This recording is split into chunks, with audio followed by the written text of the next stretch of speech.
Have you ever wondered how politicians get rich while in office? It's a troubling reality. Elected officials are meant to serve the people, yet many use privileged information to profit from the stock market. This practice resembles legalized insider trading, and the numbers are alarming. So what is insider trading? Basically, it's using non-public information to gain financially in the stock market. In the private sector, it's illegal. CEOs have served time for it. Yet, if a politician gets inside information from a private briefing and trades stocks based on that, it's often considered legal. This is where the conflict starts. This issue isn't new. Back in the 1970s, Senator William Proxmire criticized others in Congress for profiting from defense-related decisions. Fast forward to the 2000s, and we see former Speaker Nancy Pelosi, whose family made hefty profits from trading notable stocks like Google and Apple, while her net worth grew from $30 million to over $120 million. In 2020, Senator Richard Burr sold off stocks after briefings on COVID-19 before the market crashed. He faced an FBI investigation, but was not charged. Was this because lawmakers with power often share the same insider advantages? Similarly, Georgia Senators Kelly Loeffler and David Perdue made questionable trades shortly after pandemic briefings. Loeffler sold off hotel stocks while buying up tech shares. Perdue invested in companies connected to defense contracts he once approved. Now let's look at their financial growth. While salaries are substantial, they don't explain the rapid increase in wealth.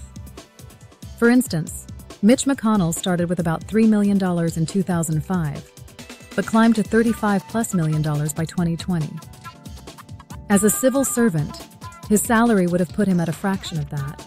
It's fair to ask what other dealings helped gain that much net worth? It also raises the question, do they feel entitled to utilize their information for gain?